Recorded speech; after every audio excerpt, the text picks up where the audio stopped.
Hey guys, ngayong araw nga, araw ng Sabado. May pasok nga sana ako ngayon kaya lang nagpaalam ako kay boss nung nakaraan dahil may activity sila Ate Saori sa school. Mamayang tanghali pa ngayon simula ng activity nila kaya pupunta doon si Mami Cherry. Tapos ako naman magbabantay ako ng dalawang bata, si Seichi at saka si Shinji. Kaninang umaga nga pagising namin napansin ni Mami Cherry na medyo mainit si Shinji. Kaya nilagyan niya na itong cool fever para bumaba yung lagnat. Ito guys, almusal na nga pala namin at ito na lang yung naisipan kong ulamin namin. Ito nga pala yung nabili kong manok nung nakaraan sa may Hanamasa. Luto na nga rin pala to guys, pwede nyo naman siyang initin lang. Kaya lang syempre mas gusto ko yung malutong kaya pinirito ko ulit. Habang piniprito ko pa nga lang to kanina, gusto na agad kumain ni Seichi. Kaya pagkatapos kong prituin to kanina, pinaghimay ko na siya para mas madali niya rin makain. Isa nga pala sa paboritong kainin ni Seichi guys, yung mga piritong manok or yung karagi naman kung tawagin dito sa Japan. Kahit kasi yung mga pambaon ko na ready to eat sa trabaho, kinakain yan sa gabi. Huwag kayo mag-alala kay Bocho guys, hindi naman ganun kataas yung lagnat niya. Medyo mainit nga lang siya at meron ding sipon. Pero masigla naman si Bocho guys, kaya okay naman siya. Pagkatapos nga namin kumain ng kanin, ito kinain naman ni Mami Cherry yung natira namin champurado kahapon. Dinamihan na nga niya ng gatas kasi last na tong champurado na to.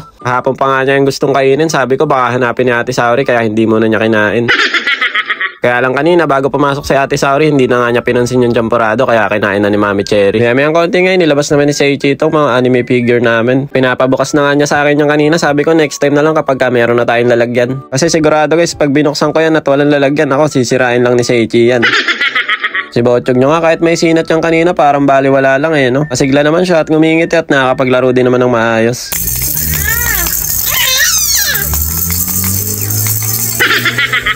Bale, eto guys, bago nga mag-alas 11 kanina, naghilamos na rin ako tapos nag-ahit na rin ako ng mga bigote. At dahil nga nakaday pa ako ngayon, sinabay ko na rin magpa-schedule na magpalinis ng ngipin. Alauna pa naman kasi pupunta si Mami Cherry sa school nila Ate Saori kaya sakto yung timing ng pagpapalinis ko ng ngipin. 11:15 nga ako naka-schedule ngayon sa may clinic at dahil nga malapit lang naman yung clinic sa bahay namin, medyo late na rin ako umalis. Sa sobrang lapit nga ng clinic, napaaga pa ako ng 5 minutes dyan 11:05 na nga ako umalis sa bahay tapos 11:10 nandun na ako. Bale, eto guys, nandito na nga pala ako sa may clinic. Pagpasok ko nga dito, naghintay lang ako ng mga 1 minuto tapos pinadiretso na rin ako sa room. Hindi na nga rin pala ako masyado nag-video dito sa loob guys, naisip ko kasi baka bawal. Bale, eto guys, pauwi na nga rin pala ako dyan at tapos na rin ako magpalinis. Buti na nga lang taas at baba na yung nilinis sa akin ngayon. Dati kasi guys, kapag nagpapalinis ako, inuuna lang yung taas tapos magpapareschedule ka na naman para sa ibaba. Habang nagbabike nga ako kanina, nadaanan ko na naman tong sunod-sunod na bendo machine. Dito sa Japan guys, hindi talaga kayo mauuhaw dito basta meron lang kayo laging dalang barya. Nagkalat kasi dito yung mga bendo machine. Pagdating ko naman sa bahay, kinuha ko naman si Bochog dahil si Mami Cherry nyo nag-aayos na din. Tapos si Seichi naman nandito lang sa may kwarto, nakahiga lang at nanonood.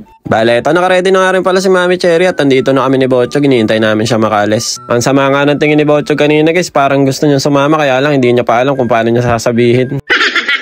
Sinayawan pa nga siya ni Mami Cherry ng yo bago umalis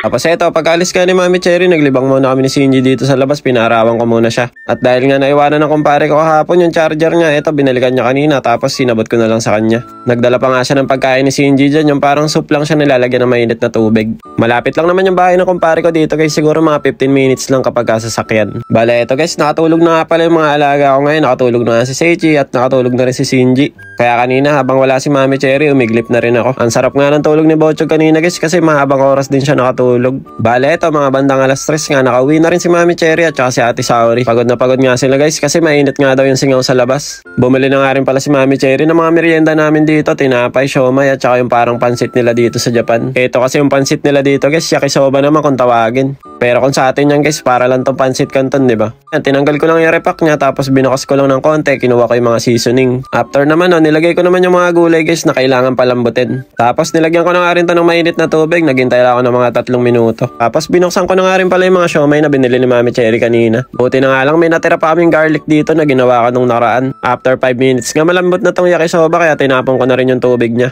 Tapos eto guys, nung malambot na siya parang pansit canton lang talaga yung itsura niya. Nagpabili nga ako na ito kay Mami Cherry guys para ipalaman din sa may tinapay. Nakakamiss din kasi yung original pansit canton sa atin sa Pilipinas. Alam nyo kasi guys yung mga pansit canton dito sa Japan, meron kami nabibili ng pansit canton dito sa may Don Quixote kaya lang hindi siya kalasa guys at saka maputla. Kaya minsan hindi ko alam kung made in Philippines ba yun, ang layo kasi ng lasa at saka ng kulay. Habang nagme-merienda nga kami dyan kanina, si Bochog nyo natatakam Kaya ang ginawa na lang ni Mami Cherry, pinaghimay niya ng maliliit na tinapay. Nagustuhan nga ni Saori at saka ni Seichi guys yung pinalaman ko yakisoba sa may tinapay. Na-apply din tuloy nila yung mga ugali natin Pinoy pagdating sa pagkain. Nalilibang nga si Bochog sa atin niya kasi inaangat pa yung yakisoba So paano guys, hanggang dito na lang muna. Kita-kits na lang ulit tayo next video. Diyan mata arigatou gozaimasu. Ngik ngik ngik. Bye bye.